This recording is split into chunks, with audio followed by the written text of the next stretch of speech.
So our last speaker is Aileen Harper. Aileen is the Executive Director of the Center for Healthcare Rights, a nonprofit advocacy organization dedicated to promoting access to quality healthcare for consumers.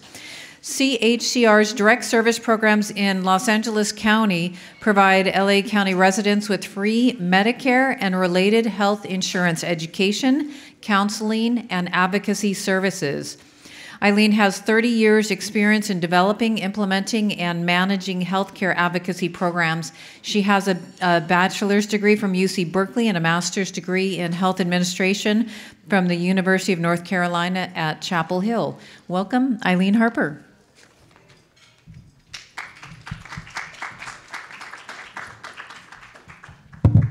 Okay, thank you. So basically my presentation today is really focusing more on our services here in the community in terms of our agency's healthcare advocacy services to Medicare beneficiaries in LA County, and then also focusing on talking about Medicare rights. And the presentation is relatively short, so if people have questions, we can take them. All right, just to give you a little bit of background, Center for Healthcare Rights is a nonprofit healthcare advocacy organization here in LA County.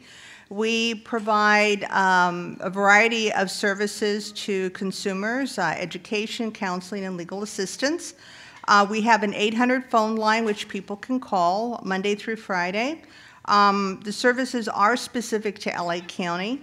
And our primary funding comes through a program called Health Insurance Counseling and Advocacy Program, which is a statewide program here in California. There are similar types of services in other states throughout the United States under the federal Medicare SHIP program. So how can we help you? If you have Medicare, or if you have a family member or a caregiver of someone with Medicare, we can help people understand their rights and benefits, particularly new beneficiaries who are trying to navigate a rather complex Medicare program. We can also help people better understand how to supplement their Medicare, whether they want to use private insurance, a Medigap insurance policy, or go into a Medicare Advantage plan.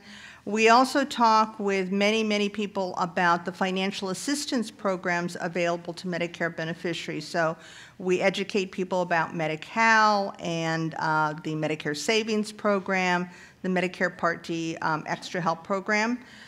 We can help someone sort of figure out what Medicare drug plan may be a best match for them. And then we also talk with many families and consumers about what Medicare and Medi-Cal pay for with regard to long-term care. So who receives our services? So in 2017, 10,000 LA County residents contacted our telephone hotline and received either counseling, informal advocacy, or legal services through our telephone hotline, and they spoke individually one-on-one with one of our staff counselors. In addition, last year we also provided education programs, training to a variety of groups, and reached about 11,000 people through our education and training activities. Now, in terms of talking about Medicare, I don't know, it seems to me like some of you may have Medicare, but it's a federal health insurance program which was created more than 40 years ago to create a healthcare safety net for people who are either elderly, age 65 and older, or under the age of 65 and have a permanent disability. So most people who have Medicare are receiving Social Security retirement or Social Security disability. And Medicare is the primary health care insurance for older adults in the United States.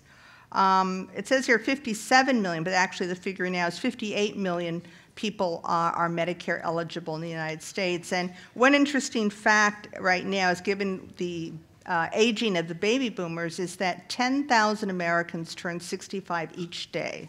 So it's a huge, essentially Medicare beneficiaries are becoming a huge group in the United States. Now this just provides you with a picture of the Medicare benefits, what's covered under Part A, Part B, and Part D. Part D is our newest component of the Medicare program. It was introduced in 2006. So the Part A side basically pays for institutional services, the hospital benefit, the skilled nursing facility benefit, and then the Part B is the outpatient side of the Medicare program. And again, Part D is the prescription drugs. Now, I think any of you who have Medicare learned very, very quickly that Medicare doesn't cover everything. So the first thing is that Medicare has gaps in coverage due to cost sharing. So when you have Medicare, you have to pay part of the bill. You have to pay Medicare Part A and Part B co-payments and deductibles. In addition, there are services not covered by Medicare. So we had many calls from people who say, well, what does Medicare cover with regard to dental care? Or if I need to be in a nursing home and I don't really need skilled care, what will Medicare pay for? Or I need eyeglasses, or I need a hearing aid. All those benefits, although they are totally medically appropriate and people need these services, they are currently not covered under Medicare. So Medicare has lots of gaps in coverage. So this slide gives you a picture of how people supplement their Medicare, and this is from data in 2013. I couldn't find anything more recent. So just looking at this slide, you see how people supplement their Medicare. And probably what's interesting is that the largest group of Medicare beneficiaries supplement their Medicare by going into Medicare Advantage plans, and that figure of 33.5% is actually in 2018 more like 35 to 36% nationally. And here in LA County, it's more like 40 to 45%. So Medicare Advantage plans are very, very popular. And you can see the other types of coverage that people have. Now, in terms of supplementing your Medicare with a Medigap insurance policy, these policies are standardized at the federal and state level, and you have to have Medicare A and B in order to purchase a Medigap. The policies range from A to N, with the F plan being sort of the top plan, the sort of the Mercedes plan. Federal law does provide guaranteed access rights to Medigap coverage in specific situations, particularly during an open enrollment period when you first become eligible for Medicare. Medigaps pretty much primarily pick up Medicare Part A and Part B cost sharing and pay for some other services like emergency care outside the U.S., but they don't cover things like dental care or long-term care or hearing aids. So the purpose of the Medigap policies are primarily to pick up Medicare cost sharing. Now, here in California, we have really good state law. So in our state, people who have Medicare due to disability who are under the age of 65 have access to Medigap coverage under state law. Medicare Advantage plans. So these plans are in LA County primarily Medicare HMO plans, and right now we have more than 60 Medicare Advantage plans. And when you join a Medicare Advantage plan, you're assigning all your Medicare benefits to the plan, the Part A, Part B, Part D. So you're getting all your services through the plan, and you're not going outside the plan unless it's an emergency.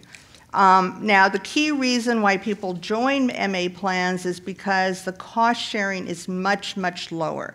So we have many plans in LA County where maybe a $0 copay or a $5 copay to go to the doctor. So the cost sharing, when you compare it to original Medicare, is much, much less. Now, we do have one Medicare Advantage PPO in LA County. It's a relatively expensive plan, but it does give people the opportunity to go out of network if they want to. Now, many of our Medicare Advantage plans also cover other benefits. So many of them will have a basic dental benefit, a vision benefit, maybe a hearing aid benefit. Those benefits are specific to the plan. So the plan is offering them as optional benefits. They're not required under Medicare. So each plan gets to decide the scope of that coverage and how much they're going to cover. Now, one thing I did want to mention is that we have our Medi-Cal program, which is the Medicaid program nationally. And here in LA County, we have more than 30% of Medicare beneficiaries are on Medi-Cal, full scope Medi-Cal. So the income limits you can see from this slide are pretty low, and the resource limits are also low, but you can have your home and still qualify for Medi-Cal. So I would suspect probably most of you would not be eligible, but maybe some of you are. If you have family members or friends who are interested in applying for Medi-Cal, please give them our 800 phone number if they live in LA County, and we'd be happy to talk with them.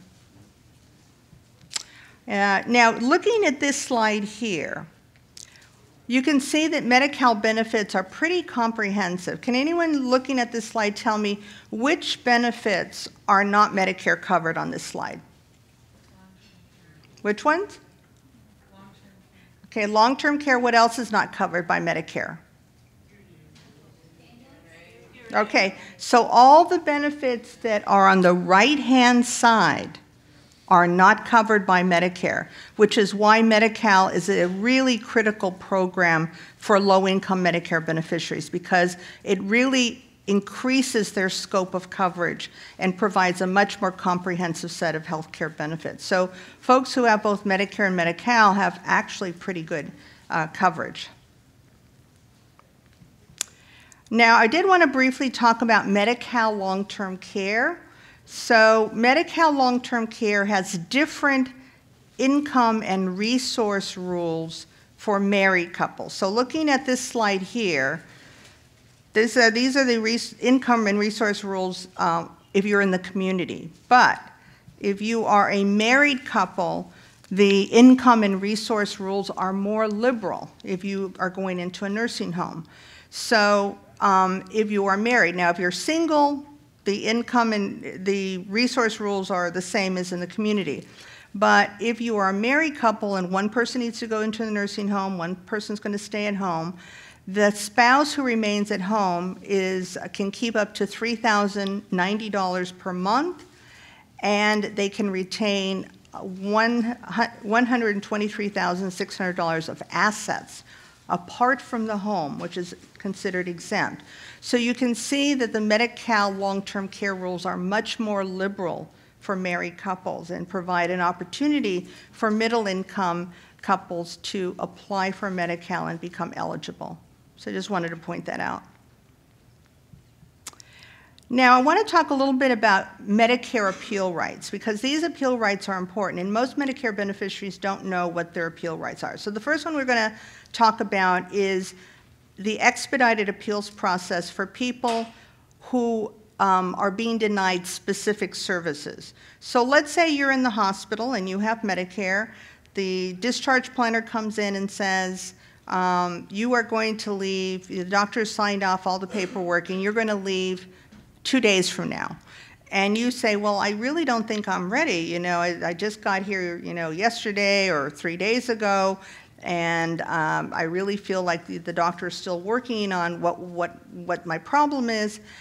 In that situation, the beneficiary can appeal the hospital discharge and do it using a fast track or expedited appeals process. So the first thing they would do is they would tell the discharge planner that they want to appeal, and then the discharge planner or someone else in the hospital provides them with written notification that explains why they're being discharged, the date of the discharge, and essentially when their financial liability for the stay would start, and would also provide information on who to contact if they want to appeal. And the agency to contact is Levanta, which is the QIO for California, and that's the 800 number that you would call. It's really important to make that call as soon as possible if you want to challenge the discharge. Now, the other two situations where you can also request an expedited review is if your skilled nursing facility services are being terminated or your home health services are being terminated. And if you're in a skilled nursing facility or home health situation, they're required to give you advance notice. So a skilled nursing facility, 2-day advance notice. Under the home health, 2 visits in advance. And again, you contact Levanta. Now, Medicare beneficiaries who are in a Medicare Advantage plan have these rights, so they can use these rights. If they also want to appeal through their Medicare Advantage plan, they can do that, but they also have these rights. Now, let's say you want to appeal a Part A or a Part B claim denial. Let's say you had a doctor's visit and Medicare paid very little on the claim, and the Medicare summary notice says you're financially responsible for the balance. These are the various steps in the appeals process. Most beneficiaries don't go beyond the reconsideration phase. Guess how many Medicare beneficiaries file appeals on a regular basis? What percentage do you think? Less than 5% nationally, okay? And in addition, if they do file an appeal, it's more likely to be denied, okay? So if you think you want to file an appeal, it is a complicated process. Most beneficiaries really don't know what the guidelines are in terms of why it was denied, and I would suggest that you give us a call to sort of look at the situation and evaluate whether it makes sense to file an appeal, what the guidelines are, and what kind of evidence you would have to provide to file the appeal effectively. Okay, now the other appeal process I want to briefly talk about is the Medicare Part D appeal process. How many of you have ever had a Part D drug that you need and your plan tells you it's not covered? Okay, all right. So we have a couple people who've had that situation. So if you need a particular prescription drug and the plan doesn't cover it, you have the right to file what's called an exception request. That means that the doctor needs to explain why you need a drug that's not on the formulary. And he has to present medical justification, not just my patient wants this drug instead. He has to provide medical justification, and that justification generally has to look at what is it about the covered drugs that are on formulary. You know, would they be not effective? Would they provide adverse reactions? You've already tried them, and this is what happened. So he has to provide detailed medical documentation concerning why you need something that's not on the formulary. So that the doctor prepares that. You can't do that. The doctor has to prepare the exception request. Now, if you have serious medical conditions like diabetes or heart disease or other medical conditions, chronic conditions, the appeal process will take about 24 hours.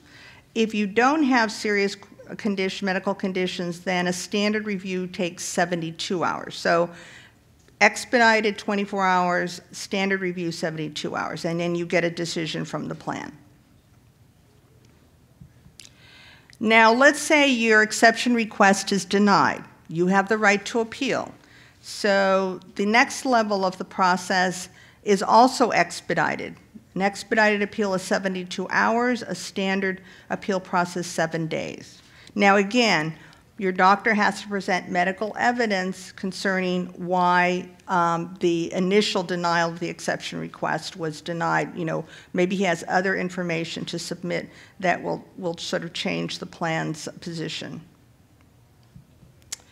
Now, again, there are various stages in the appeal process, and this slide shows you what the various stages are. And again, if you think you might need to file a Part D appeal and you want some advice concerning how to do it, what evidence you would need to submit, whether you might be successful, please give us a call. Okay, so I think that's it. So do people want to ask any questions? Yes, ma'am.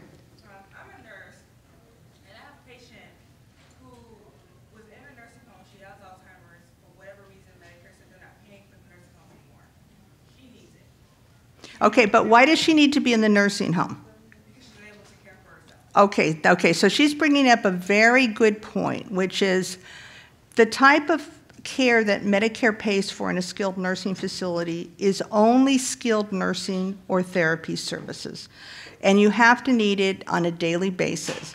So if the patient's need is really with personal care, I can't take care of myself anymore, I need supervision, I can't perform activities of daily living, that is considered what Medicare calls custodial care, and Medicare does not pay for custodial care.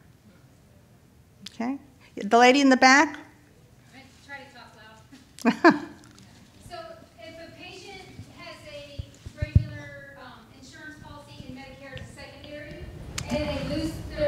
No, Medicare is generally going to be primary. Right, unless like my spouse works at a Okay, location, so okay, it's okay. primary. So if you're covered by an employer health plan, Medicare would be Right, secondary. and then your spouse loses their job and you don't have that insurance anymore. All you have is the Medicare. How hard is it in middle of the year to add an Advantage plan? Are you able to, or do you have to wait? Okay, well, first of all, you can, if you lose your credible coverage, you would have a special enrollment period to go into a Medicare Advantage plan, generally like 63 days as of the date that you lost your coverage. Okay. If you would prefer getting a Medigap insurance policy that would supplement your Medicare, you would also have, under federal and state law, a guaranteed access right to purchase a Medigap. Which now, one the do you only think's the only better? people who would be excluded would be people who have end-stage renal disease and are in dialysis, which,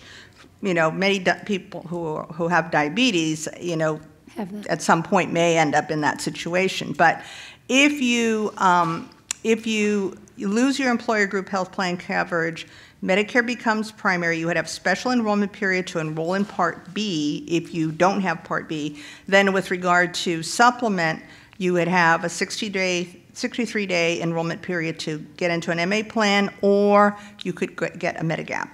Okay, is Medigap better?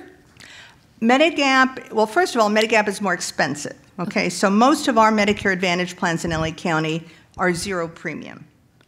But the people who go with Medigaps are generally people who are not low income, they are middle income, and they are willing to spend, $150 or more a month on supplemental insurance. Now, a lot of Medicare beneficiaries are not in that financial situation. They're living on a fixed income, and they can't afford a Medigap. But for people who can, and they want to decide who they see, who they don't see, they don't want to be in a network, then going with a Medigap makes sense for them if they can afford it. Thank you so much. Okay, other questions that people have? Okay, that lady there. I'm in Kaiser Medicare Advantage, and I think they take 120 out of my Kaiser doesn't have a premium right now. Social Security. Okay, that's for thing. your Part B. Yeah. That's for your Part B. Okay, how come I'm asking this? I live in an apartment house. There's a woman there from Argentina who's been here 20 years. It came on a visa and stayed. And she didn't drive a car, so I would take her downtown by the county hospital. It was called AlterMed. And she got everything free, including the medicine. Okay, was she on Medi-Cal? No, because she's not here legally. Okay, so then And she's using the county system, which is essentially available for people who have no place else to go. Well, she came here because her two sons came here. One of them made a very rich marriage, by the way. How many people spend their summers on their home on the Riviera? I mean, I don't. Yeah, well, I don't think she was she spending her summers on the Riviera? Okay, well, that's not her, though. Okay. I supported my mother for years. Yeah. Okay, so your concern is that people who have access to the county as medical services? What is AlterMed? Okay, AltaMed is a healthcare provider here in LA County. They provide services to different populations. It sounds like they were identified as a county provider probably through the county healthcare clinic models. Right now, though, the county is providing services differently. So right now, the primary group of people that the county provides services to are people who are primarily undocumented and cannot get insurance and do not qualify for Medi-Cal. So right now, the county is primarily serving people who are undocumented. But ultimate, I'm not sure if they're still part of the county system. She got everything free, including her teeth and her glasses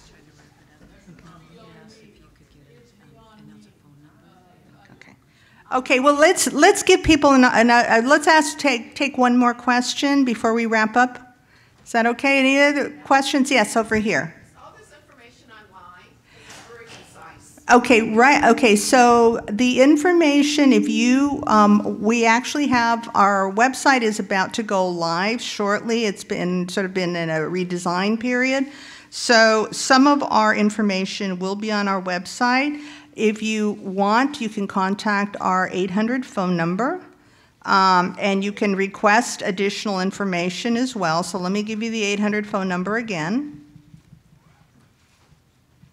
Okay, so it's 1-800-824-0780. That's our 800 phone line, and that is for LA County. So for those of you who live outside of LA County, what we would do is probably give you the phone number for the service provider in your county. Okay? Okay, it's 1-800-824-0780. Okay, all right. Well, thank you very much.